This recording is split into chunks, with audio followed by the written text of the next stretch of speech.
उस काल अधिपति मेरे ओंकारेश्वर की नगरी में संभालने वाला बस वही है। हम तो केवल निमित्त मात्र हैं कि हम कुछ कर रहे हैं। आप निमित्त मात्र हो कि घर चला रहे हो, आप निमित्त मात्र हो कि बच्चों की शादी करना है, बेटी का ब्याह करना है, बच्चों का ये करना है, इनकी फैक्ट्री डल जाए, इनकी दुकान डल जाए, इनका कष्ट दूर हो जाए। आप केवल निमित्त हो जो उनके बीच में मध्यस्थ बने हुए हो। बाकी के करने वाला तो देव अधिदेव महादेव है। जब देवताओं पर कष्ट आया, भगवान विष्णु पर कष्ट आया, ब्रह्मा पर कष्ट आया, राम जी पर कष्ट आया, कृष्ण जी पर कष्ट आया, जब कोई नहीं आया तब देव अधिदेव महादेव सम्मुख में आकर खड़े हो गए कि घबराना नहीं है, अभी शिव है और जगत का बाप। जो अमृत पिए वो देव, जो विष पी ले वो महादेव। तो जगत का बाप यहां पर है, तो क्या चिंता कर। और सबसे पहले देखो, घर में जो होगा वही आएगा। बोलो सही है कि गलत है? भले बहू से तुम्हारी बात हो ना हो, सास लड़े झगड़े कुछ भी करे, पर बहू जो घर में रह रही है, एक पूना में रह रही है, एक मुंबई में रह रही, और तुम्हारे को तकलीफ आई तो सबसे पहले कौन आई? अरे बोलो जम के जरा, वही आएगी ना जो पास में। भले कितनी भी नफरत हो, कितना भी दुश्मनी हो, पर पानी तो वही दे ही देगी। अब उसी तरह भगवान विष्णु रहते हैं वैकुंठ में, समझते जाना। ब्रह्मा जी रहते हैं ब्रह्मलोक में, इंद्र रहते हैं इंद्रलोक में, और मृत्यु लोक में पृथ्वी पर कौन रहता है? बोलो जम के, देव अधिदेव महादेव। क्योंकि मृत्यु लोक का अगर कोई देव है तो वो महादेव है। अगर तुम्हें कष्ट होगा, दुख होगा, तकलीफ होगा, सब बाद में, पहले अगर तुमने शिव को पुकार लिया, शंकर तुम्हारे सामने खड़ा मिल जाएगा। हर घड़ी, हर पल, हर क्षण उसी समय पर मिलेगा, उसी क्षण।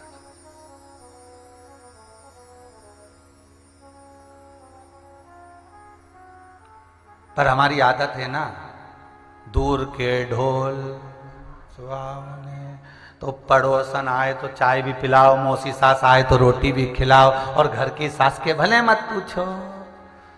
फिर भी नहीं पूछो तो भी सास सास होती है, भले नहीं पूछा, पर मरने के समय पर वो तुमने पड़ोसन को कितनी भी चाय पिला लो, पड़ोसन को कितनी भी धोख लगा लो, पड़ोसन से कितना भी अचार का पूछ लो, पड़ोसन को कितनी बार भी चप्पल दे दो, कितनी बार भी तुम साड़ी दे दो, पर पड़ोसन अपनी जायदाद का हिस्सा तुमको देगी क्या? अरे बोलो तो नहीं देगी। सास कितना भी झगड़ा करे, लड़े, कितनी भी कोसे गालियां दे, पर मरेगी तो चैन तो तुम्ही को देगी, अंगूठी तो तुम्ही को देगी, रकम तो तुम्ही को देगी, और दौलत भी तुम्ही को देगी। उसी तरह भगवान शिव मृत्यु लोक के देवता हैं। तुम पूछो ना पूछो। एक आध बार शंकर भगवान से पार्वती जी ने भी कहा, भोलेनाथ जी, संसार के लोग सारे देवता को पूछते, तुम्हें कोई नहीं पूछता। शंकर भगवान बोले, फालतू की बात मत कर, नहीं पूछता तो क्या हुआ, आखिरी में आएगा तो मेरे पास है। पार्वती जी ने पूछा, वो कैसे? शंकर भगवान बोले, मेरे ससुर दक्ष प्रजापति ने मुझे श्राप दिया है, ए शिव, मैं तुझे श्राप देता हूं कि तू शमशान में निवास करेगा। तो शंकर भगवान बोले, मैं शमशान में रहता हूं, आएगा तो मेरे पास ही। ऐसी गीली लकड़ी में जलाऊंगा, 3 दिन तक ठंडा नहीं होने दूंगा। आंदे जला। अब कई कई लोगों की जो अग्नि होती है ना, वो 3 दिन में ठंडी हो जाती है, जाओ तब तक ठंडी मिले। और कई कई की इतनी गर्म रहे तो पानी डाल डाल के ठंडा करना पड़े। तो जिसकी पानी डाल के ठंडा करना पड़े, ने समझ लेना शंकर भगवान इसको भोलेनाथ जी बोले, अब जीते जी वजन नहीं कर, पड़े रहे बापड़ा।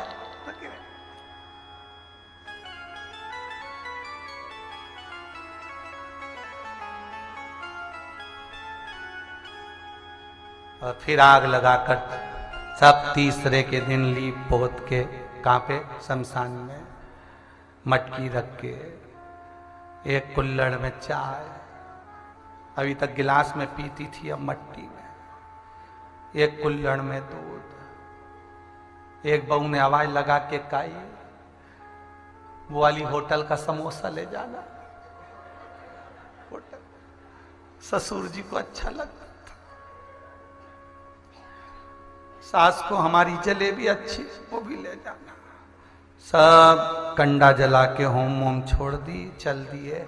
छोटा सा बच्चा चिल्ला के बोला, पापा, पीछे दादाजी आ गए। जो पलट के देखा तो ये कुत्ता सब खा गया। सब। अब कुत्ता में दादा ढूंढ रहे हो तो दादा में ही दादा को ढूंढ लेते।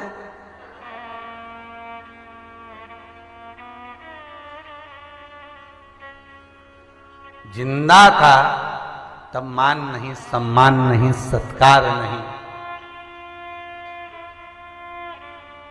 आदर नहीं। इस लॉकडाउन में सबसे ज्यादा दुख हुआ है बहुओं को। भले बोल नहीं रही तो क्या हुआ, सब पूना और मुंबई और बेंगलोर ना जाने कहां कर रही थी और ससुराल में आके पड़ी, आग लगे जा रही, छाती में उड़े जा रही। सबसे ज्यादा दुख बहुओं को हुआ है क्योंकि इतने साल सास के साथ कभी नहीं रही, अब दुकरिया को झेल, अब मालूम पड़े। और कई बहुआ तो इतनी चतुर की लैपटॉप लेके अपना कमरा में बैठी हो, मम्मी से मम्मी ऑफिस का काम चल रहा है।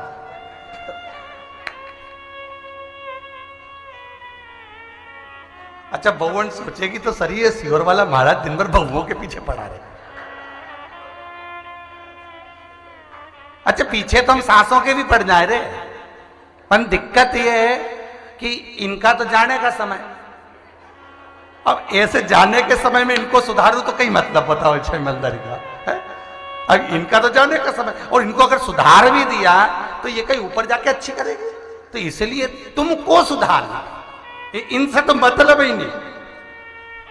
ये तो चली, तो अभी इनसे क्या मतलब रखे थे, इनको सुधारो।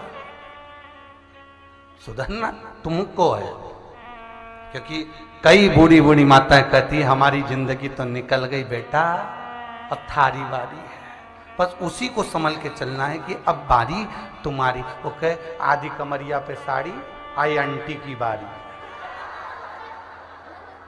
अब बारी तुम्हारी, अब तुम्हारा नंबर है, अब साध लो। और जब अपनी बारी आए संवरने का थोड़ा सा प्रयास करना, जिंदगी को सत्यमय जीना। मेरा बेटियों से, बहुओं से, माताओं से निवेदन है, भगवान को भले ना देखा हो आपने, देवाधिदेव महादेव को भले ना देखा हो आपने, जगत जननी जगदम्बा को भले ना देखा हो आपने, पर घर में अगर बुजुर्ग माँ बाप हैं तो उनको शंकर और पार्वती मानकर उन्हीं की सेवा कर लेना, उनको शिव मानकर उनको साथ लेना, उनका स्मरण करना। शिव मंदिर के द्वार पर पहुंचना, केवल मन में स्मरण कर लो। और आपसे निवेदन एक बहुत सुंदर, आप किसी भी यात्रा पर जाएं, आप कहीं पर भी जाएं, तीर्थ जाएं, चाहे बहन के घर जाएं, भाई के घर जाएं, बंधु के घर जाएं, घर पे जाने से पहले आपके मन में ये आना चाहिए कि मैं जिस गांव में जा रहा हूं वहां का जो भी शंकर मंदिर प्रसिद्ध होगा, जो भी शिव मंदिर श्रेष्ठ होगा, उसका दर्शन करूंगा। अगर शंकर को पाने का लक्ष्य लेकर जाओगे तो बीच राह में अगर कहीं कोई घटना भी घट गई तो जिसका लक्ष्य लेकर जा रहे हो वो साध लेगा। अपने को टेंशन नहीं लेना, उसका लक्ष्य लेकर चलिए कि मैं उससे मिलने जा रहा हूं।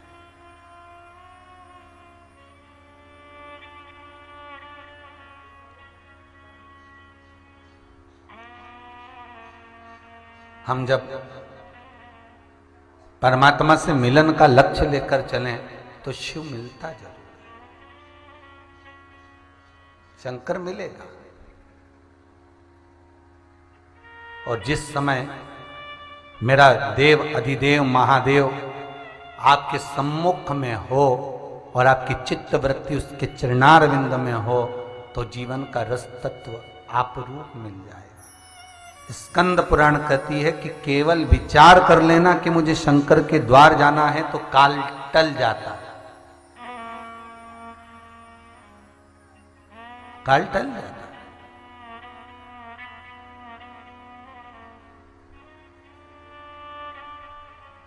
दूसरा कहा स्कंद पुराण में, लिंग पुराण में और नर्मदा पुराण में। कई लोग कहते हैं महाराज कि मंदिर जाओ तो दुख कटेगा।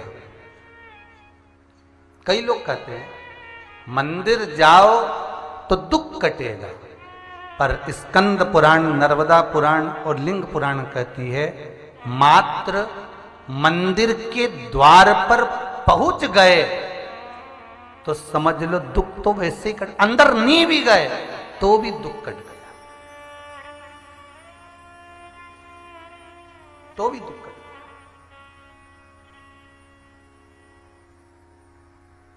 हम कहते हैं ये कुबेरेश्वर महादेव की जो धरा है, बाबा साल भर के अंदर तो यहां बैठ जाएंगे।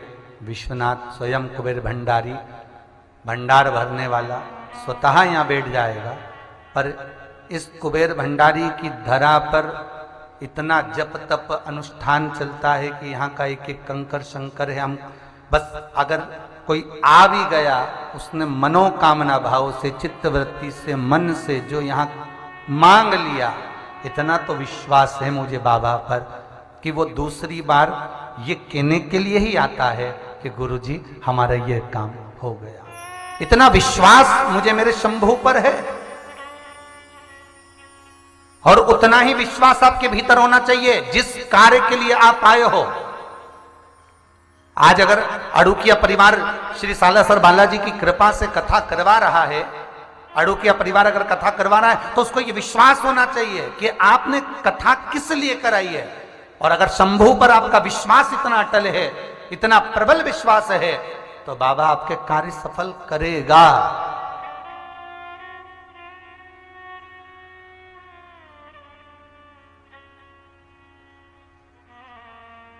आप विश्वास रखकर जब बाबा के नजदीक में मात्र उसके द्वार तक पहुंच गए, उसकी चौखट तक पहुंच गए, भले मंदिर के अंदर नहीं गए। शिव महापुराण तो कहती है कि शिखर दर्शनम सर्व पाप नाशनम, मात्र शिखर का दर्शन ही करा तो सारे पाप तो अपने आप नष्ट हो गए।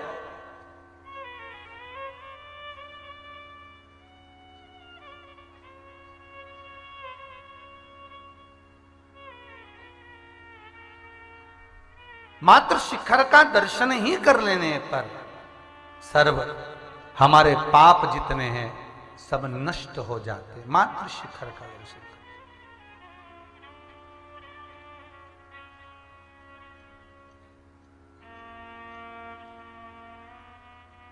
कहीं जा रहे हो, किसी मंदिर में दर्शन नहीं भी मिला, शिखर का दर्शन कर लिया, बाबा इतनी कृपा जरूर करना, हो सकता है कि मैं किसी काम से उज्जैन आई हूं और नहीं आपके दर्शन करने आ सकी, पर बाबा इतनी करुणा जरूर करना कि एक बार आपका दीदार, आपका दर्शन हो जाए।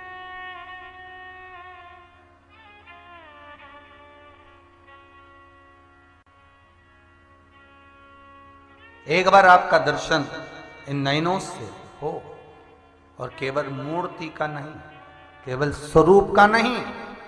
अगर आप करुणा सागर हैं, कृपा करने वाले हैं, तो आपका जो मूल स्वरूप है उसका दर्शन भी मुझे हो।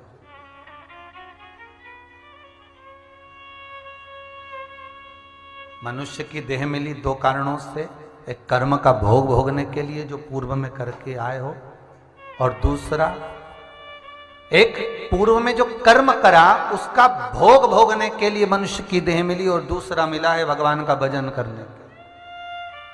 पर जिस दिन से पैदा हुए, जिस दिन से जन्म हुआ, उस दिन से बस भोजन में लगे हैं। भेजा था भजन के लिए, लग गए भोजन में। 3 बार भोजन, भजन 1 बार, और उसमें भी उलझन आती है बार। भजन करने बैठोगे, सारे काम उसी समय पर याद आएंगे, उसी समय पर। हमें तो कई बार ऐसा लगता है कि जब पूजन करने बैठते हैं तभी सारी इंद्रियां खुलती हैं, तभी। देखना जरा दूध रखा है, देखो जरा ध्यान रखो, जरा वो देखना सब्जी वाली लाई हो तो गिलकी ले लेना और हरा धना अलग से डलवा लेना।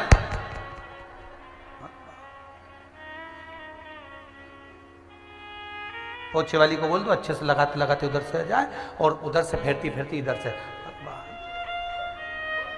सारी इंद्रियां उसी समय पर खुली हैं जिस समय आप सेवा करने पूजन करने के लिए बैठे हो महाराज। उसी समय पर सारी इंद्रियां बस उसी समय। अरे भाई 2 क्षण भगवान के सामने बैठे हो, 2 क्षण।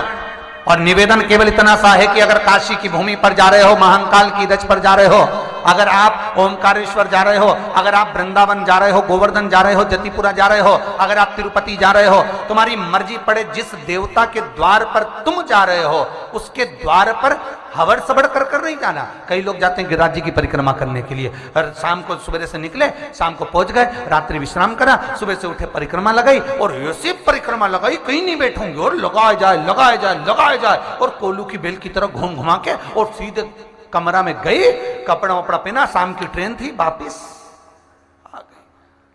भगवान गोवर्धन नाथ जी को भी लगा काय को आई थी इतनी जल्दीबाजी में। भाई ना जी भर के देखा ना कोई बात की, बड़ी आरजू थी मुलाकात की। इतना दिल कर रहा था, इतना मन कर रहा था, जाऊंगी, दर्शन करूंगी, परिक्रमा करूंगी, पर बाबा को लगा कि 2 क्षण बैठी तो सही नहीं। आई और अबड़ सबड़ करके चली गई, और ऊपर से बोले मैं तो कुछ खाऊंगी भी नहीं, और भूखी प्यासी परिक्रमा करूंगी। चली जा रही गिरिराज बाबा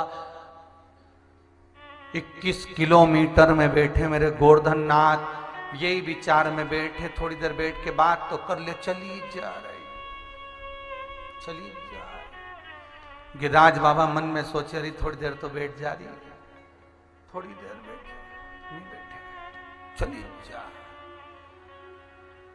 और खुद भी नहीं खाए, और साथ में जो परिक्रमा करने 2-4 बहन गई उनके भी भूखी मार गई, तू भी मत खा, हम भी नहीं खाए, तुम भी मत खा। और उनको कहती भी जा रही, मैंने तो अभी तक जितनी परिक्रमा करी ना, एक में भी कुछ नहीं खाया, मतलब ये कह नहीं दे खाने की, एक में भी कहीं नहीं खाया, चली जा। और आखिरी में पूरी परिक्रमा करी, अब पांव दुखा तो एक सखी ने, साथ वाली ने कह दिया चल भगवान का शयन का दर्शन कर ले, जतिपुरा में ठाकुर जी शयन करे, शयन का दर्शन कर ले।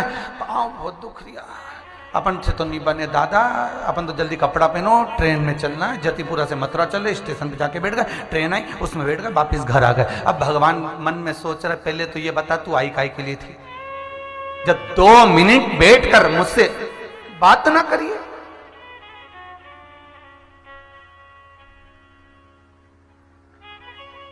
जब 2 मिनट बैठकर तुम मेरे से चर्चा ना करिए तो क्यों आए? आप ओमकारेश्वर जा रहे हो, भले मंदिर में मत बैठो, ओमकारेश्वर की जितनी जगह है भले मंदिर के बाहर चले जाओ, मंदिर के बाहर से भी बाहर चले जाओ, जहां जगह मिल जाए एकांत में बैठ जाओ, है तो उसी की नगरी, उससे चर्चा करो। उज्जैन में जा रहे हो, जरूरी नहीं है कि महाकाल के मंदिर के अंदर ही बैठो, जहां मर्जी पड़े वहां बैठो, है तो वही कंकर शंकर।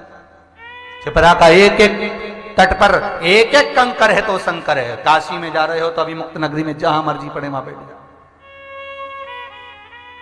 और उससे 2 क्षण बैठकर बात करो। बाबा बहुत समय के बाद बुलाया, आपसे निवेदन है मेरे भोलेनाथ, तू देते रहना, मैं आते रहूंगी, तू करुणा करने में कमी मत करना, मैं आने में कमी नहीं करूंगी। परंतु इतना लंबा समय हो गया, बहुत समय के बाद ना जाने कितनी जिंदगी निकल गई, जीवन निकल गया, बचपन गया, जवानी गई, हम सब दूर भटक लिए, आखिरी में शिव की शरण में आए। तो भोलेनाथ जी से कहना, जब सब कुछ हार गई, सारी दुनिया से हार गई, तब तेरे पास में आई हूं, अब मुझे विश्राना नहीं भोलेनाथ, अब तो तेरे चरणार बिंदु में